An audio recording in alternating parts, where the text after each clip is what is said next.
Hello everyone. आज बात करेंगे डिप्रेशन के सिम्टम्स के बारे में।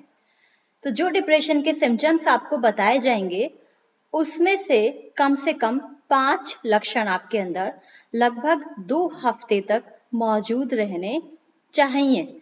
यदि इनमें से कोई से भी 5 लक्षण आपके अंदर कम से कम 2 हफ्ते तक मौजूद रहते हैं तो आप समझिए कि आपको मनोवैज्ञानिक एवं मनोचिकित्सक की सहायता की आवश्यकता है।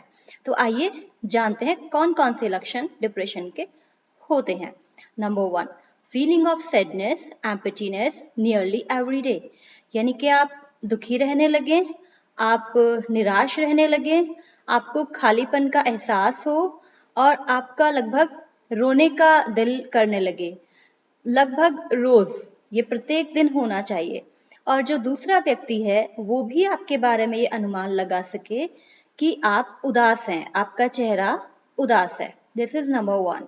The next one is lack of interest in everyday activities, यानी कि जो आपका दैनिक क्रियाएं हैं उसमें आपकी रुचि घटने लगे, आपका दिल ना करे, आप जिस अवस्था में हैं उसी अवस्था में लेटे रहना चाहें, बैठे रहना चाहें और आप यानी कि स्फूर्ति आपके अंदर ना रहे, आपकी रुचि कम हो जाए डेली नेसेसरी एक्टिविटीज के लिए भी इवन।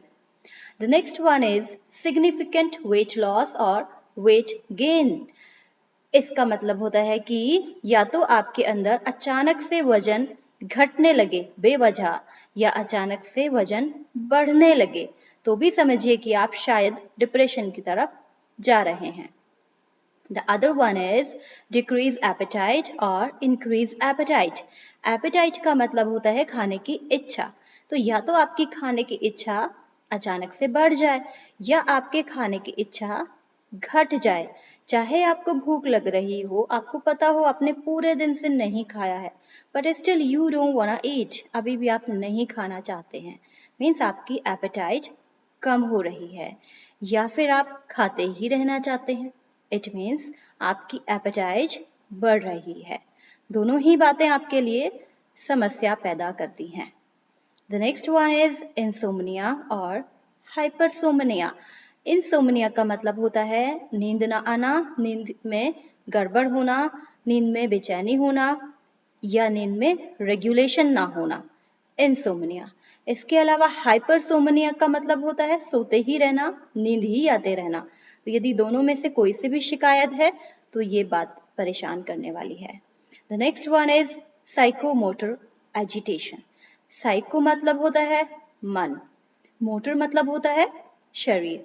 तो यानी आपके मन में और आपके शरीर में दोनों में बेचैनी हो, एजिटेशन मीन्स बेचैनी, दोनों में बेचैनी हो और सामने ऑब्जर्व करने वाले व्यक्ति भी बता सकें कि आप आरामदायक अवस्था में नहीं हैं, आप जहां पर हैं वहां पर नहीं हैं, आप बेचैन हैं, बॉडीली भी और माइंड से भी। The other one is worthlessness and helplessness. आप सारे सिम्टम्स स्टैटिक इमेज में साइड में देख सकते हैं, उनमें से कोई भी 5 यदि आपके अंदर होते हैं तो बात परेशान करने वाली है। So come to the point, worthlessness and helplessness मतलब आप अपने लिए अयोग्य महसूस करने लगे और आप असहाय महसूस करने लगे खुद को।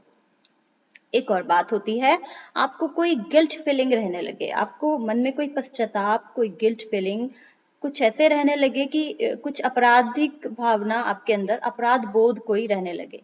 This is called worthlessness, helplessness, at the same time hopelessness, यानी आप असहाय भी महसूस करें। उस स्थिति में आप अयोग्य पाएं कि कुछ हो नहीं पाएगा, कोई सहायता नहीं कर पाएगा और आपको कोई उम्मीद भी ना हो, यानी आप ना उम्मीद भी हो जाएं। ये तीनों बातें। The other one is lack of energy and fatigue nearly every day, यानी आप ऊर्जा आपको अपनी डाउन फील हो, लो फील हो और आपको थकान हमेशा लगती रहे।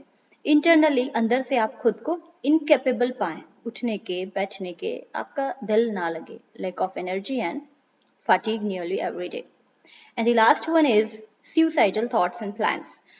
एक्सट्रीम सिचुएशन में ये होता है जब समस्या बहुत ज़्यादा बढ़ने लगती है तो आपको आत्महत्या के विचार आने लगे या आप प्लान करने लगे, आप सुसाइड के बारे में, मौत के बारे में, मृत्यु के बारे में आप डिस्कशन करने लगें, आपका स्क्रॉलिंग अप या आपकी सर्च शुरू हो जाए, आप कहने लगे कि मेरा तो जीवन खैर किस काम का है और मेरे तो रहने से ना रहने से क्या फर्क पड़ जाता है, sort of things. So these were the symptoms I have briefed about depression.